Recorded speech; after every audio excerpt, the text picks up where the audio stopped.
Hey there YouTube, welcome back to another video. I'm going to try and sort the lighting out here a little bit. Strangely enough, it's really sunny out the back, and in my painting room, which is in the front of the house, the sun hasn't obviously gone round yet, so it's actually quite dark actually. Hopefully that's not too bad. I mean, it's only an intro. Yes, I've finally finished my next unit. It's my last unit of Dragoons, which of course marks the completion of my project, which has taken probably about 7 months.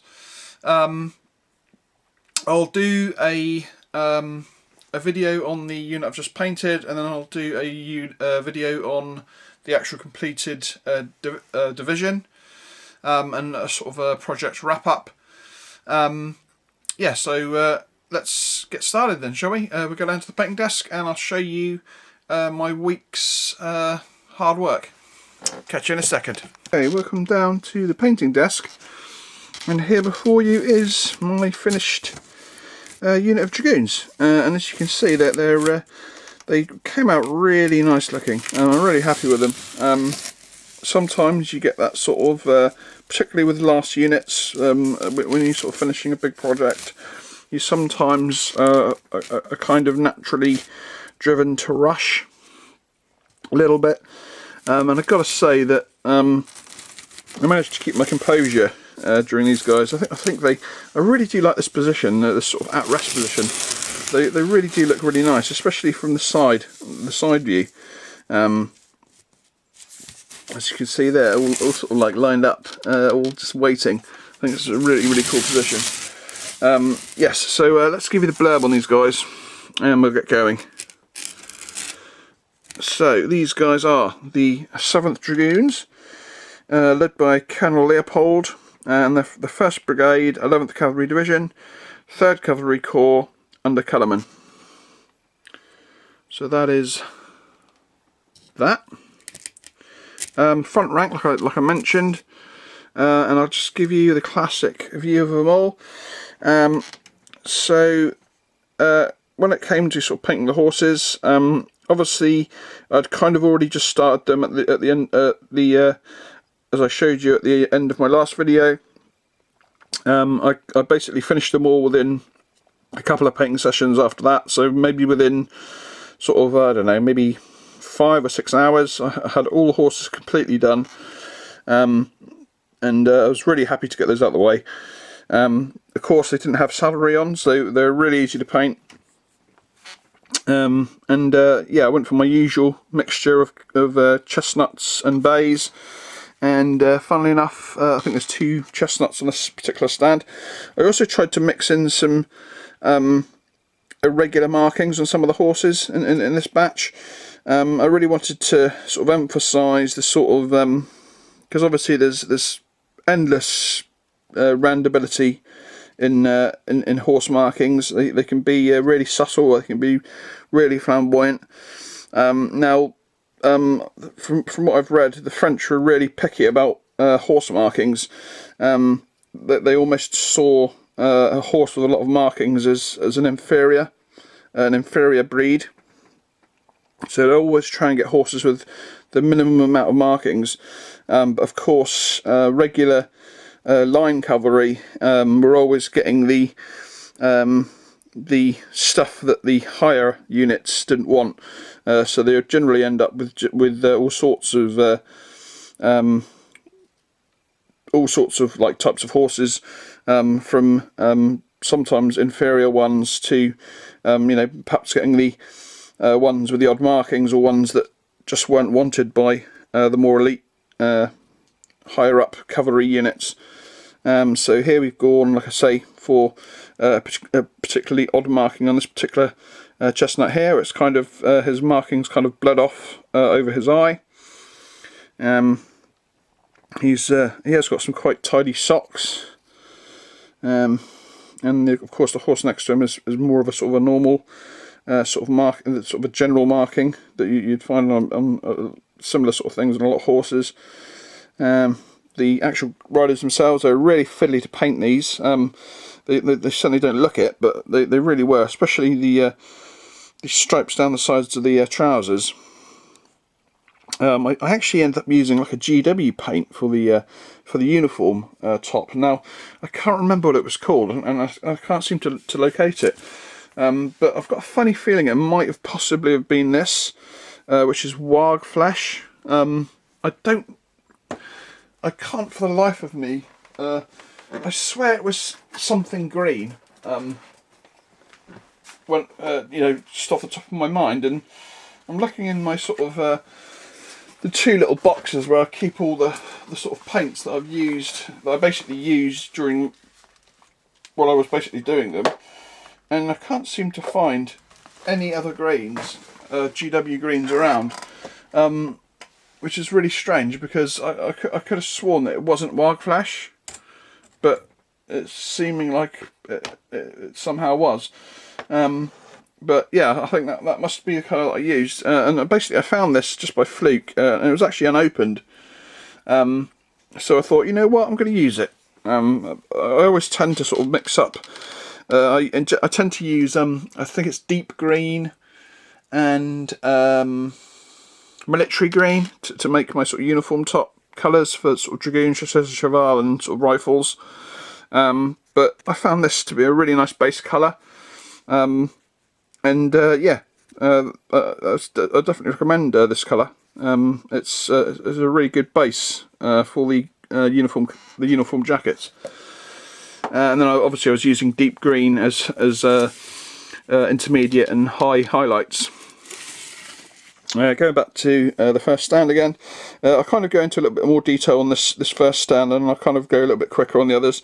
But you can see that the figures are like really nice. They're all in the same position. They're obviously in campaign uniform. They've got their musketoons there. I actually found out that they were actually a lot easier to paint on saddle, because you're actually, if you look at them, you're actually missing almost half the saddle straight away because the guy sat on it. So you're actually left with actually painting a very minimal saddle, which is obviously really good when it comes down to painting these guys. So I actually found them, although they were quite fiddly, especially the first 4, I really did kind of speed up after that, and where the first 4 guys took me probably about 2 sessions of about maybe 7 hours or so. The second guys, the second and the third runs, I was doing them in 4s, actually came out a lot faster, and I was actually finishing them in 1 session. So that is the first stand. Let's go on to the next. The Pseudonym command stand. I always have a Pseudonym command stand so you can split them into 2 squadrons. So here we have the this one is actually led by NCO. You can see his stripes on his arms there. He's got the bay horse, and there's a chestnut horse next to him.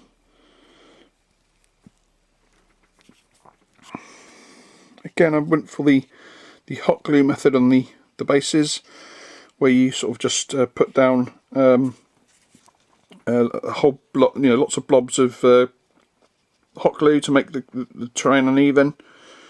It works out really well. So that is the Pseudonym command stand. The third rear left squadron, if you look from the front, or from the back rather. So this is obviously it'd be the rear right section if you're looking at them from the front. So again, we have a bay horse and a chestnut. Now this bay hasn't got much white markings, but it has got a lot more black markings, and of course the normal chestnut beside him. And again, you can see that sort of slightly wonky sabre situation where it's easy, you can straighten out the top of them, the sabres, but you can't straighten out the bottoms because they're kind of attached to the helmet, which is a little bit annoying. but I think overall they came out really well. There was a point where I wasn't very happy with them, but again it was just more or less like a scrappy stage. Let's go down to the front rank now, and we have the Elite Company, denoted by their red plumes, and again a couple of a chestnut and a bay horse.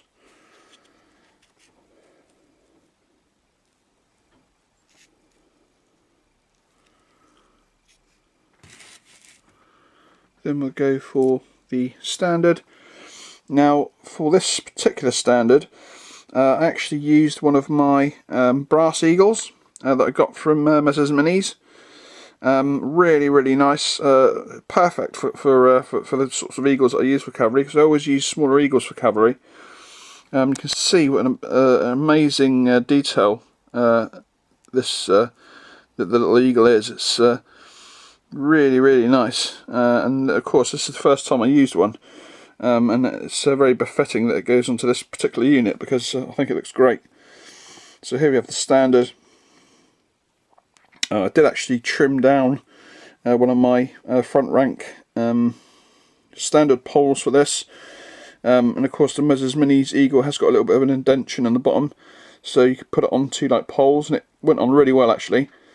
I was a little bit worried about the how firm it would actually go on there, but it hasn't fallen off. I've knocked it a few times. It seems to be fine, so I don't think it'll be coming off very easy. And of course we have again a chestnut with a little bit of a weird marking, but other than that his body is clean, which is probably why they ended up using him.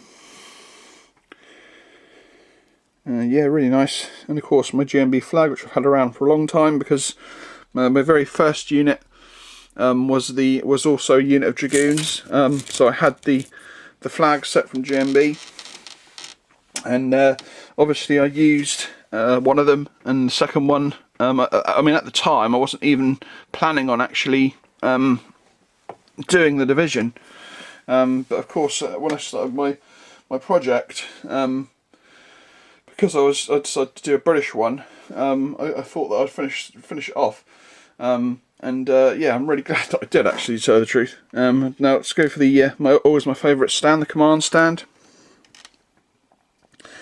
So here we have the bugler and the officer, and you can see the bugler has got his. I tried to put the finer detail into his lacing. The little green dots representing the little tiny eagles with a small end below, which are basically all over him. I gave him a grey horse. With some sort of like stippling marking.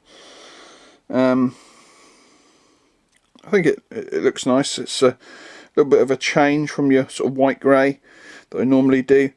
And the officer's horse, I actually decided to give him a horse that's got some uncharacteristic markings, which again, normally you wouldn't look twice at this sort of horse, but I thought, well, maybe this is the officer's own horse that he perhaps grew up with, and therefore brought it along with him. And maybe other officers laugh at him because he's got an inferior horse, but he knows that it's not inferior at all. And you can see that that change of position in his arm really makes quite a big difference from it being stuck at straight out at a 90-degree angle, which just looks really odd. Just bending it around looks a lot more natural. Yeah, really happy with how the command base came out, and the horses too. So that is the end of this little video. I hope you enjoyed it. I'll be up again in a few moments with the complete division, to give you an overview of those guys, and also some blurb on my plans. Well, a little bit of an overview of sort of the end of the project, and some some ideas of what I'm going to do next. So I'll catch you in the next one. Till then, catch you later. Bye bye.